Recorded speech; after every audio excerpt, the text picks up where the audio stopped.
Video kali ini kita akan membahas mengenai mendekati akhir siklus, apa yang harus dilakukan oleh para investor. Jadi video ini saya buat supaya teman-teman ini tidak salah kaprah dalam melihat market kripto, juga teman-teman memiliki mindset yang realistis dan mengetahui kita ini sekarang ada di mana dan juga keadaan makro, keadaan dunia ini seperti apa. Karena sama juga teman-teman, seperti profesi-profesi lain, kita trader, investor di market itu juga harus mengetahui apa yang harus mereka lakukan berdasarkan data, fakta, dan juga angka yang terbarukan. Jadi di sini saya bukan seorang penasihat keuangan, tapi saya hanya membagikan ya data, fakta, dan angka melalui versi saya pribadi, yang mana saya berharap itu bermanfaat untuk teman-teman semuanya. Teman-teman harus paham bahwa crypto market atau pasar kripto itu selalu bergerak sesuai dengan siklus. Mungkin di luar sana sedikit sekali orang-orang yang saya bilang ya punya kepentingan tapi menjelaskan hal ini. Mereka ini selalu memiliki mindset, selalu memiliki pemikiran, selalu memiliki angan-angan yang disampaikan ini dengan ekspektasi yang terlalu tinggi. Namun ya kita di sini menyampaikan dengan realistis bahwa di kripto itu ada masa-masa indah atau bull market atau keadaan di mana semua harga ini mengalami kenaikan. Ada juga fase di mana harga-harga ini cenderung mengalami yang namanya penurunan. Itu disebut juga dengan crypto winter atau bear market. Karena 3 tahun terakhir ini kita mengalami yang namanya siklus kenaikan atau bull market, sehingga setiap dip, setiap koreksi itu harganya akan selalu naik lagi. Tapi nanti ketika fase bear market ya, ketika harga itu mengalami koreksi, itu akan terus mengalami koreksi lagi meskipun dia mengalami kenaikan yang kecil. Karena market kripto, teman-teman, itu bergerak sesuai dengan siklus atau market yang sangat cyclical. Nah, kalau kita melihat ya, ini data dari Caleb and Brown, teman-teman bisa melihat nih di sini bahwa crypto market itu nggak selalu naik terus, tapi ada fase yang di sini kita ngomong merah, yaitu adalah fase penurunan. Jadi kalau menurut data ya dari Caleb and Brown, ini dia membagi 4 ya fase di kripto. Ada akumulasi, ada growth, ada bubble, ada crash juga. Nah, di sini ya fase-fase growth itu selalu diikuti dengan bubble atau fase di mana harga ini mengalami kenaikan yang signifikan atau kenaikan yang parabolik. Kemudian sesuatu yang naik secara tinggi itu selalu diikuti dengan penurunan yang sangat signifikan. Di sini saya bikin video, saya nggak mau teman-teman ini terjebak dalam suatu tren yang salah, alias membeli aset ya, atau Bitcoin ketika dia udah mendekati bubble dan bubble-nya akan crash atau bubble-nya akan pecah.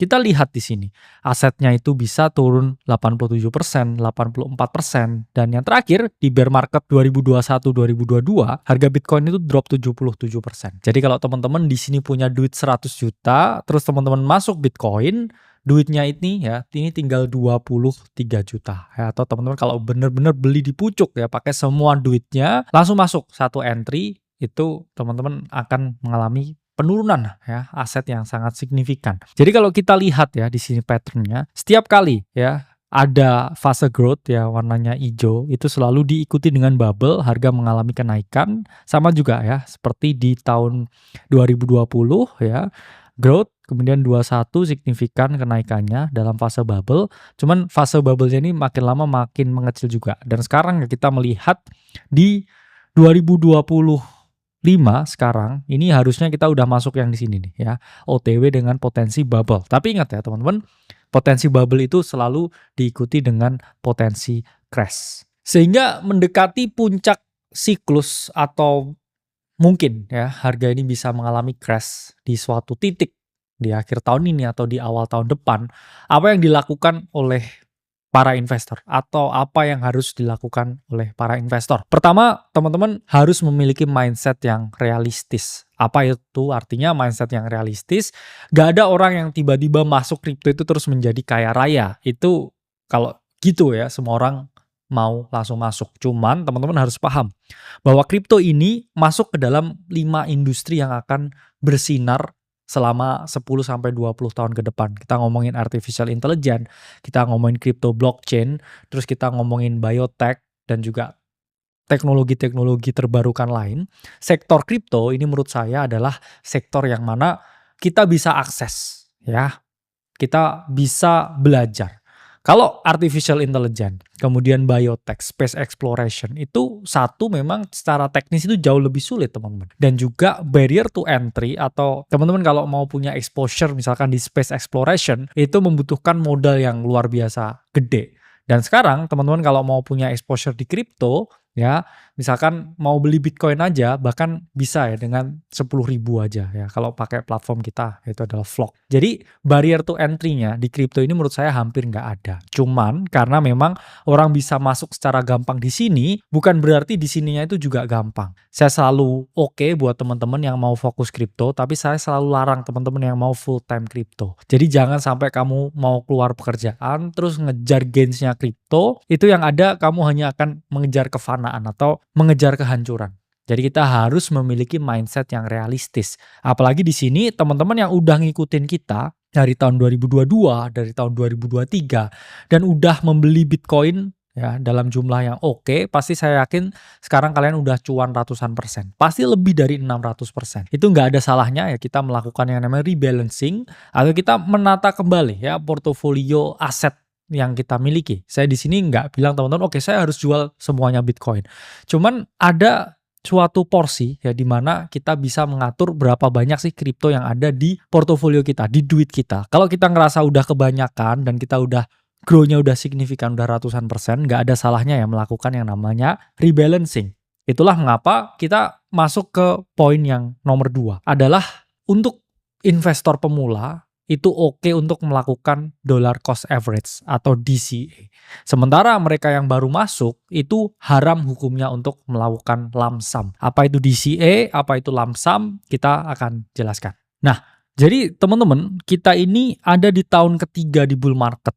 Secara market coding, ya, secara market structure dan data, kita itu selalu memiliki pola seperti ini ya, 3 tahun hijau, 1 tahun merah, 3 tahun hijau, 1 tahun merah. Dan kita ini memasuki tahun ketiga. Saya nggak mau teman-teman ini membeli kripto benar-benar di pucuk ketika kita mau memasuki bear market.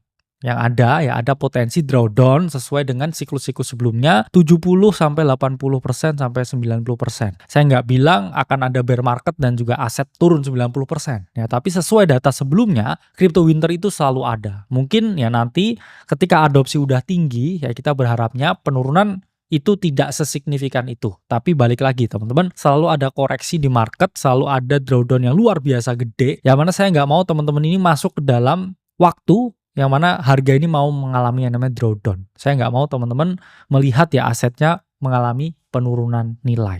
Dan untuk teman-teman yang baru masuk sekarang, saya bilang haram ya hukumnya untuk lump sum. Apa artinya lump sum? Lump sum ini teman-teman masuk dalam satu waktu aja. Misalkan punya duit 100 juta nih. Oke, kripto katanya mau naik sampai akhir tahun. Ya udahlah saya beli kripto sekarang dengan duit saya 100 juta. Gak ada jaminan ini bakal naik lagi sampai akhir tahun karena kita udah masuki fase ya bubble atau fase tahun ketiga. Sementara kita bisa melakukan yang namanya DCA atau dollar cost average dengan masuk secara bertahap perlahan, cuman ya kita harus memiliki mindset jangka panjang. Kalau teman-teman ngikutin live stream kita udah jelasin ya sesuai dengan data yang ada waktu itu dan kita sangat percaya diri untuk bilang bahwa bottom Bitcoin ya saat itu di 76.000. Kita melakukan pembelian dan kalau teman-teman beli ya Bitcoin dari 76.000 ke 110.000 ini udah naik lebih dari 50%. Bayangkan teman-teman, kalau itu teman-teman melakukan lump sum yang strateginya punya duit 100 juta, sekarang udah jadi 150-an juta ya. Jadi nggak ada salahnya ya untuk melakukan yang namanya take profit. Jadi lump sum itu ya, ini seperti ini. Bahayanya kalau teman-teman masuk di akhir tahun ini ya atau mendekati tahun-tahun ini dengan semua duit yang teman-teman miliki, berharap naik sampai tahun 2025, namun di sini misalkan terjadi koreksi signifikan, 50%, 70%. Duit teman-teman bisa aja tinggal 50 juta, tinggal 30 juta. Dan saya nggak mau itu terjadi ke teman-teman semuanya. Jadi teman-teman harus menghindari ya metode lump sum ini ketika market ini udah mendekati pucuk seperti saat ini. Dan Bitcoin ini memang bisa kita hold sampai siklus selanjutnya. Tapi kalau kita bisa ngetrim beberapa posisi kita dan membeli ya nanti ketika harga melakukan koreksi, yaitu kita bisa melipat gandakan jumlah Bitcoin yang kita miliki. Namun ini nggak bisa teman-teman terapkan dengan altcoin. Mengapa? Karena hampir semua altcoin itu selalu berubah komposisinya di setiap siklus. Jadi yang top 10 sekarang itu nggak mungkin jadi top 10 lagi di siklus selanjutnya. Hampir tidak mungkin. Itulah mengapa saya ngomong kalau sampai akhir tahun ini ya, teman-teman posisi altcoin-nya lebih baik di take profit semuanya. Kecuali ya itu Bitcoin ya. Kalau Bitcoin tuh nggak apa-apa. Tapi kalau altcoin lain, not financial advice, tapi saya rasa mengurangi exposure di altcoin itu bisa menjadi cara ya yang bisa kita lakukan. Nah, timbul pertanyaan, ketika saya baru tahu kripto sekarang ya, baru lihat nih Bitcoin di video ini atau misalkan ketika kita melakukan live stream. Gimana sih caranya saya ini pengen punya exposure di kripto tapi saya pengen aman ya, teman-teman bisa menerapkan yang namanya metode dollar cost average. Jadi dollar cost average itu metode di mana teman-teman masuk Bitcoin ini mencicil. Ya anggap aja seperti tabungan. Misalkan teman-teman punya 100 juta, nggak teman-teman masukkan saat ini juga 100 juta. Tapi mungkin sekarang beli 10 juta ya, bulan depan 10 juta lagi, 10 juta lagi. Sehingga kita bisa membangun harga beli rata-rata yang bagus ya, dan kita nggak akan terkena yang namanya potensi drawdown kalau kita melakukan lump sum. Di beberapa platform yaitu memang ada ya fitur DCA otomatis di mana kita bisa alokasiin ya duit kita, dana kita, dan dia akan melakukan pembelian secara otomatis. Dan oke-nya ya DCA berbeda dengan lump sum yang mengharuskan teman-teman ini memiliki timing masuk dan keluar yang sempurna. DCA ini bisa aja kita kayak Bitcoin ya, anggap aja seperti cash dengan ya kita misalkan nih ya, ini dari DCA BTC, ini adalah kalkulatornya.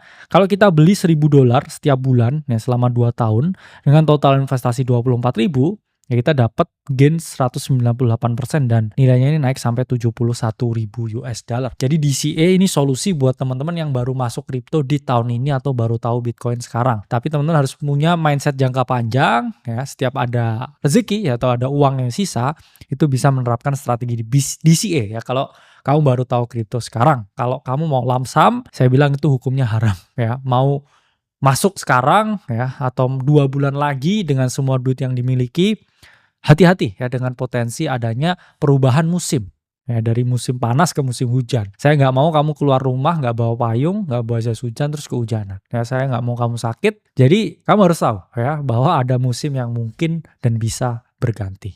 Ketiga adalah pelajari potensi trading dua arah. Jadi teman-teman juga harus paham bahwa ketika market turun atau memasuki bear market, teman-teman tetap bisa memperoleh keuntungan di market derivatif. Yaitu teman-teman bisa ambil bukan hanya posisi buy atau pembelian atau long kita ngomongnya di derivatif market, tapi teman-teman bisa mengambil posisi sell short.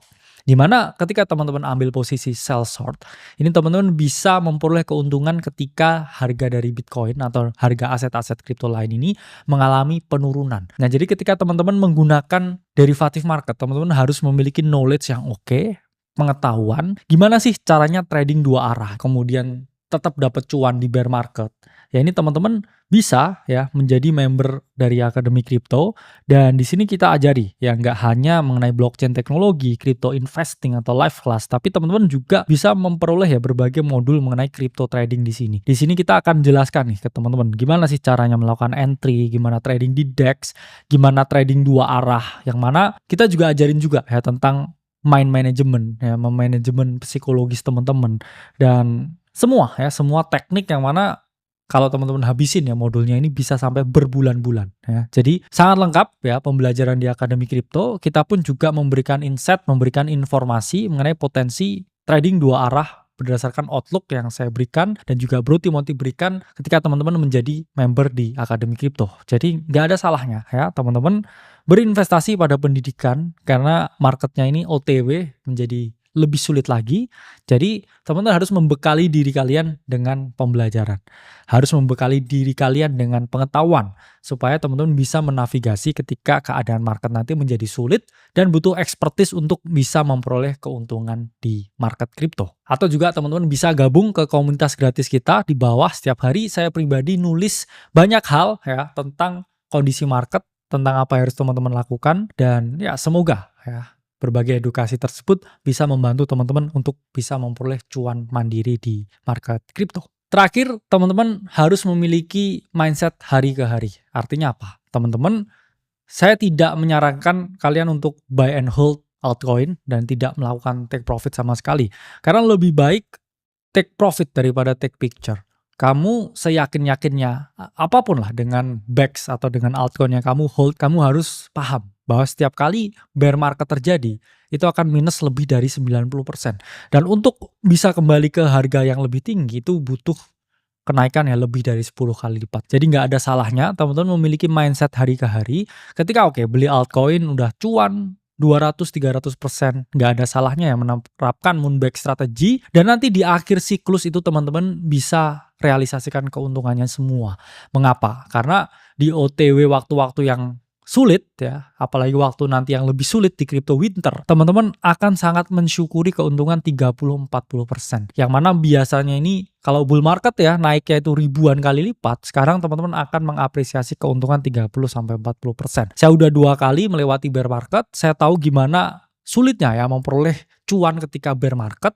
Itu mengapa saya meningkatkan ya kemampuan saya, dan juga saya melindungi ya diri saya dengan pendidikan ya, karena ketika bear market teman-teman harus bisa survive, harus bisa bertahan, memiliki mindset hari ke hari, dan selalu bersyukur ya dengan profit yang didapatkan. Lebih baik profit sedikit daripada teman-teman mengalami rugi. Karena ketika bear market saya hanya bertahan ya, bertahan dan bertahan. Dan nanti ya ketika mau ya transisi lagi ke fase bull market, saya akan menjadi lebih agresif dan saya tidak kehilangan uang, bahkan net asset value saya ya, atau NAV-nya atau portofolio lah ngomong, itu setiap bull market itu naiknya signifikan sekali, tapi ketika bear market memang nggak sesignifikan ketika bull market, tapi saya nggak pernah mengalami rugi bahkan ketika bear market. Jadi portofolio saya di bear market 2022 itu naik 40%. Kenapa ya? Karena saya manfaatkan potensi trading dua arah. Saya juga masih dig into trendses ya, waktu itu membeli berbagai meme coin yang ada ketika bear market. Banyak sekali opportunity yang bisa dimanfaatkan. 3, saya juga swing long ya, buy spot ke beberapa micro cap altcoin karena masih ada potensi-potensi kenaikan bahkan itu ketika di bear market. Memang memilihnya jauh lebih sulit. Jadi ketika bear market 2022, porto saya itu tidak drop tapi malah naik 40%. Ya memang drop kenaikan persen ya kalau dibandingkan bull market sebelumnya, yang mana saya naiknya ribuan persen ya karena 2021 Covid 30 juta jadi miliaran.